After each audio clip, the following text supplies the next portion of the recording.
Well, another week on. Got a bit done last week. A week was last Saturday for a few minutes whilst I didn't have a dog. So what have I got left to do? I need to put the exhaust manifolds on, but I don't want to do that until, well, I can do that actually. Don't really anything stopping me now because I don't need to rotate the engine anymore. So you put exhaust manifolds back on, engine mounts, take out the spark plugs, put all the new ones back in there, but clean them up first. Few little pipes to go on here, there, and whatnot. Nothing too major. Ooh, and then get it off a stand, put the clutch and flywheel on. Then breather hoses. These broke when they come off, so I'm gonna have to try and do something with them. I wonder if I've got any silicone that will fit instead. Might be better. I'll have a look and see, hopefully. Get all that going. Throttle body's been modified. Yeah. So I'm going to crack on a minute and try and get this engine back in one piece, and then we'll see about putting it back in the car, which I'm rather looking forward to. Well, I'm not. I'm nervous because I was unprepared and didn't get the gaskets. There's a lot of things that could leak, and it might not work. And these injectors, so I'll put the other intake manifold on there now, using the other injectors, which obviously didn't have new seals as well.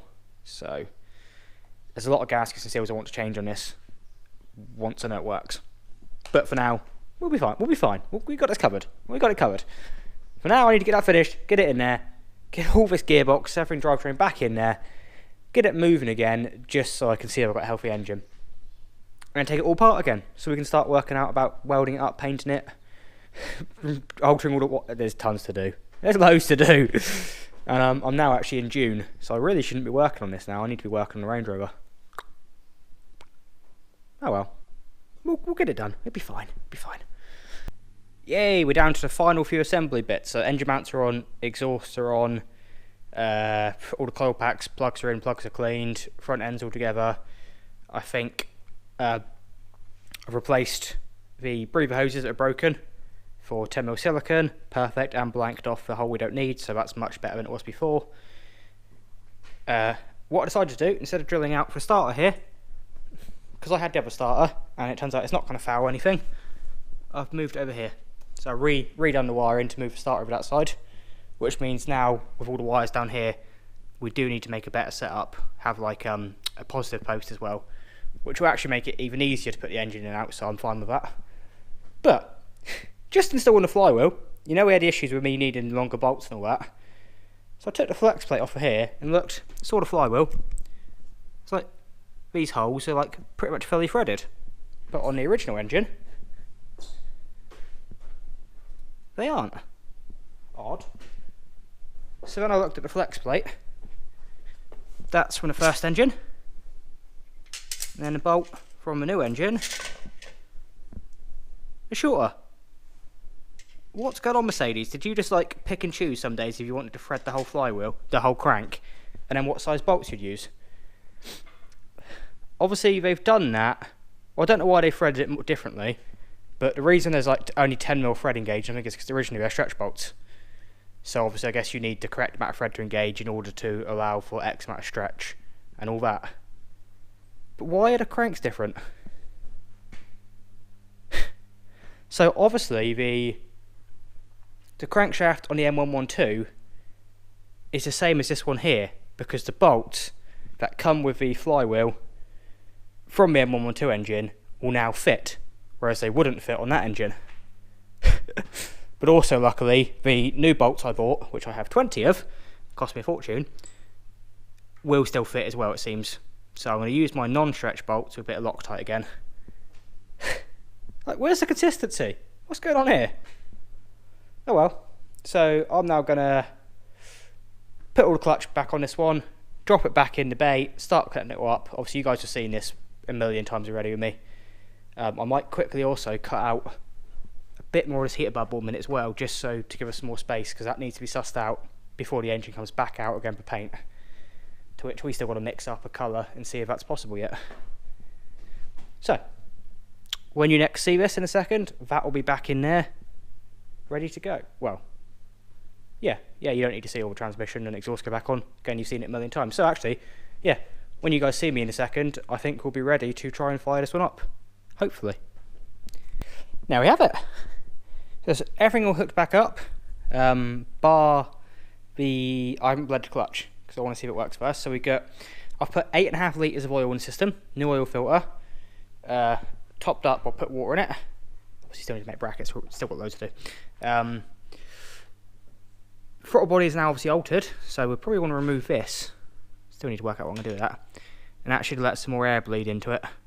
And then we'll see if we need to adjust the settings, adjust the idleness or what, I don't know yet. So we'll find out. Obviously I've reused a load of gaskets, so that's a risk. Don't know if that's paid off yet or not. We'll find out in a second, I guess. The idea is obviously I know I've got 8.5 litres in an empty system here. So we've got to correct that oil so we can check with dipstick or make a dipstick and get the exact proper marks from that now. We can deal with that. Electrics all hooked back up. Starter motor's obviously on this side now. Yeah. I've just bled fuel through to here and I can't see any obvious fuel leaks. So I guess we will give it a go. Now I am expecting some possible smoke, because obviously there is still oil in the exhaust, which will need to be burnt off. I have got a fire extinguisher there, of course. And other than that, yeah, pretty nervous again. So let's try this again.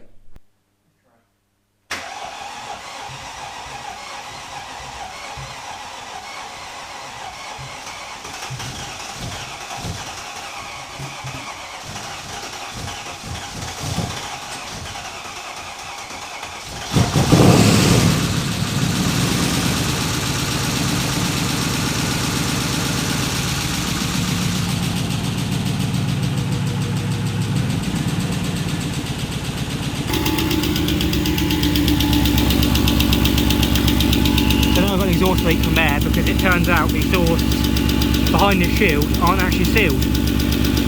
So yeah, this top end noise is odd.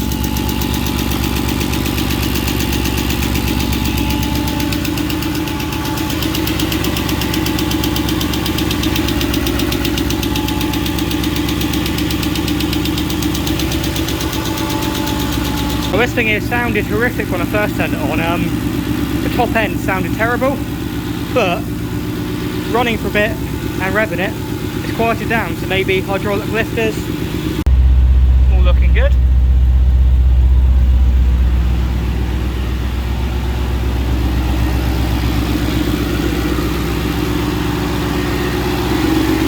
Running smooth, very smooth. Good few exhaust leaks to fix, but that's on purpose. No smoke.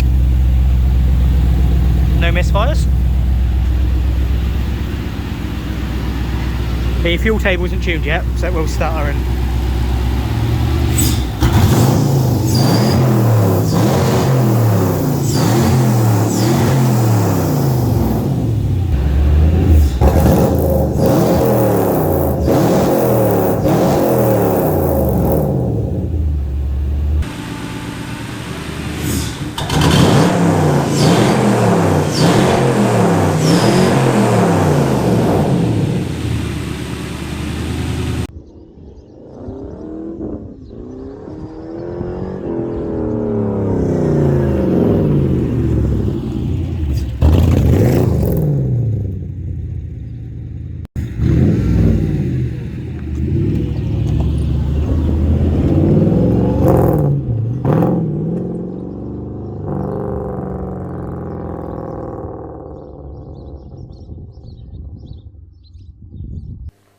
wow. So, for a second there I was a bit scared.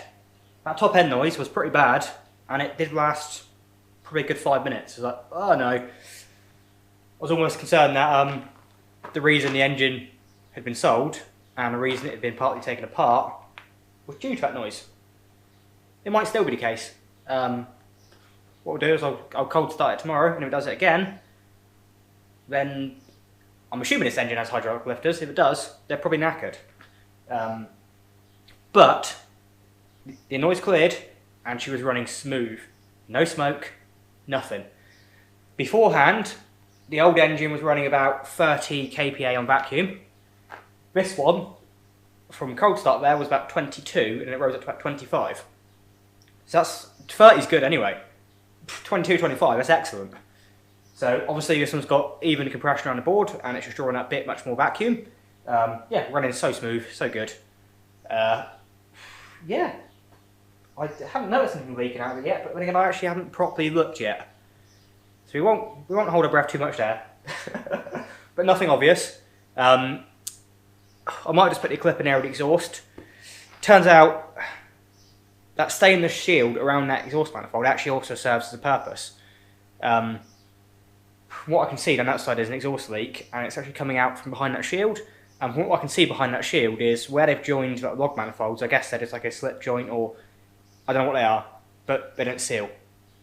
So I've got two options: cut away more of the shield and weld it, or weld shield back to the manifold before I wrap it. So I probably have to weld shield back to the manifold in order to seal it up. Obviously didn't know that. Yeah, didn't appear to be an issue on the last one from what I could see, but I have cut these. What I've done now is I cut shield open more, because when I had the manifolds off, I managed to find a couple of little pinholes and weld them back up. So I've done that, and now it's obvious. Oh well. Minor issues though. Minor issues. Other than that, seems to work. Phew. So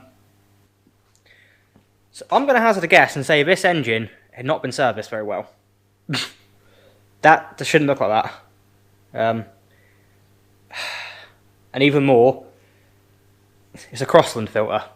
So that's had a budget service. Why have you put a Crossland filter in an M113? Why? Idiots. He says, as he just put a Crossland filter in the M113. But I've done it for a reason. I've done it because it's only going to be in there up until the MOT. And then it'll be replaced with a decent filter. So just a temporary one to clean the engine. So because we know this engine's also not been looked after, but actually condition-wise appears to be a lot better, so it hasn't suffered as much as the last one. What I've got is some liquid moly injector cleaner.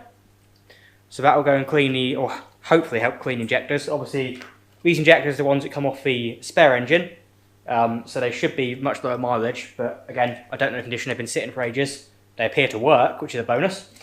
So we've got some injection cleaner. When I'm ready to drop the oil, which again will be probably before the MOT on not long away, I've got liquid moly motor clean, so we can flush out that engine. Because again, as we saw beginning of this episode, the internals are actually a lot dirtier than a 200,000 mile engine. That could be because I'd obviously, you know, put some petrol and then run that engine a good bit and with new oil and whatnot, but still, it needs a damn good clean. And then, to be really nice, I bought seafoam. So, first time ever using seafoam. I know it's meant to be really good. It's not that cheap, so we'll give it a go. But the idea of this is to just try and decarbonise the pistons and the rings that bit. They look fairly good, but obviously there's still carbon in it. There's still an EGR going through that engine, so it's not ideal. But the intake manifold, because we used one from the spare engine, is much cleaner as well. So put that through and that will help just give the engine a bit of a, yeah, as Derek says, an Italian tune-up. So far I'm pretty happy. There's going to be reasons as to why I'm not happy at some point. We'll cross that bridge when we come to it. But we're going to work in Capri again. We're a bit better off on the throttle body. Still not perfect. I've still got to work out what I'm going to do with that now. I have no idea. But it still needs like an extra... I have no idea where the air's going in, because I basically have to almost fully close the throttle body. That's just, yeah, we'll suss that out. Yeah, worst case I'll smoke test it. But we've got to sort the throttle body out, then I can actually use the idle air control valve, and that'll be useful. Give it a clean up, fix the exhaust, and we're making progress. Despite the fact I had to rip it all out again, build an engine out of a two, which was a fair bit of work actually in the end. There's quite a lot to these engines. Joys. But we've done it. We're now back to the same step we were about 4 weeks ago. No, probably 3 weeks ago. Would have been done. No, yeah, would have been 3 weeks ago. Would have been done 2 weeks ago, but didn't buy a puppy. Whoops. But these things happen. I'm going to shut now. I'm just talking for sake, aren't I? Sorry, guys. Don't want to bore you. The ones that are still here, sorry. So, that's progress. I am going to do a few more test drives. They might not be in this episode. They might be in another episode or further down the line when we get an MOT prep time. But I can do that now, the engine's running. What we are now going to need to really crack on with, I keep saying we. I love you guys, but it's my problem.